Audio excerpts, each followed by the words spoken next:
I am the Recruiting Maven and welcome back to my channel. Just want to say thank you so much for those of you who like, share, and subscribe to my channel. I deeply appreciate your support. For those of you who are new, please consider subscribing. I do provide career tips and advice and have an ever-growing playlist exactly on that subject matter. With that said, for those of you who are interested in a more personalized coaching types of sessions, I do have all that information in the description box below. With that said, today's topic of conversation is one of a continuing dialogue with regards to LinkedIn. I did receive quite a few inquiries about it, and so I just wanted to clarify a few topics for you in terms of really what your resume say and versus your LinkedIn profile. Now, some people will say to you that it has to be exactly alike, and I'd say not really. Rarely do I find it that it's, a resume is exactly like a LinkedIn profile.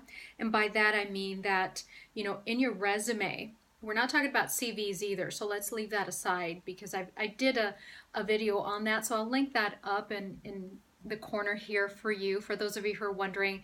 But the same applies. So whether you have a CV or whether you have a resume, the same advice will apply.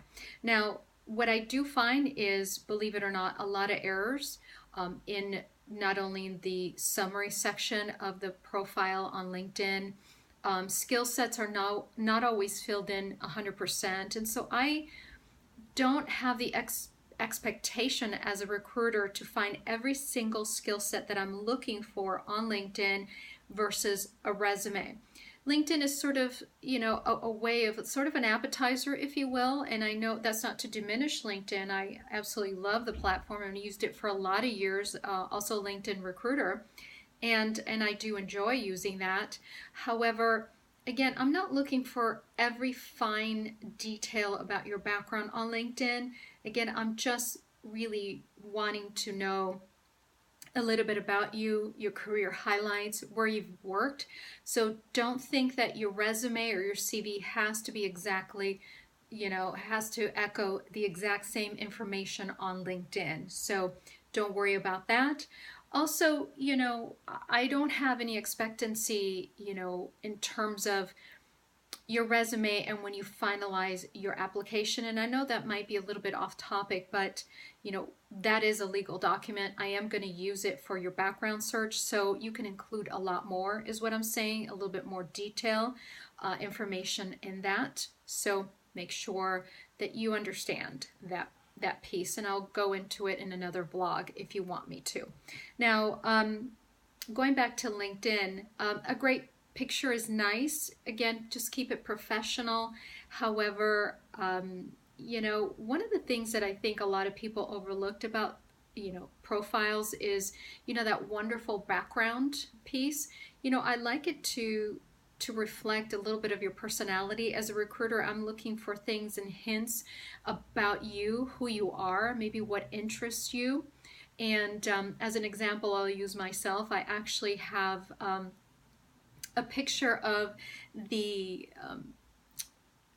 really it's the, oh my gosh, I forgot the name of it. It was the I guess it was the lunar eclipse or the sun eclipsing the moon. So bad at this. I am not even an astrologer. I would make a terrible profession for me. However, so the last eclipse, which happened in August, really, I actually put a picture of it, and it was such a memorable occasion. I thought it was such a beautiful picture, and I wanted to add a little bit of flavor to my profile, and I think that that's okay. So, I see a lot of you that have a lot of fun with it. Of course, in your industry, make sure that, it's applicable to that. I've seen, I have a friend of mine whose background is of people parasailing or just initially jumping off the cliff to go parasailing. And so I think it's really fun, and within his industry, it's applicable. So, make sure that there's some semblance of professionalism, if you will. But I love seeing those background in the profiles because I find it to be so interesting. So, With that said, when I look at your profile, I want to make sure that that summary is very concise and precise, and it's not too wordy. It's not an intro paragraph, as I mentioned before. This isn't a cover sheet by any means, so please make sure you're thinking about those summaries from that perspective. And typos, believe it or not, are okay, as I've mentioned in the past. It is what it is. As long as when you get to the application and as long as you can communicate well with me on an interview, I'm really not going to look at it too harshly if you've misspelled maybe manager. And I know a lot of you also speak multiple languages, so I know that sometimes even when I type in English, although it's not my native language, I get confused. I refer to my native language and I'm not always aware. So I give a lot of leeway. I give candidates a lot of leeway, especially for those of you who don't have, that speak multiple languages. So be aware of that as well.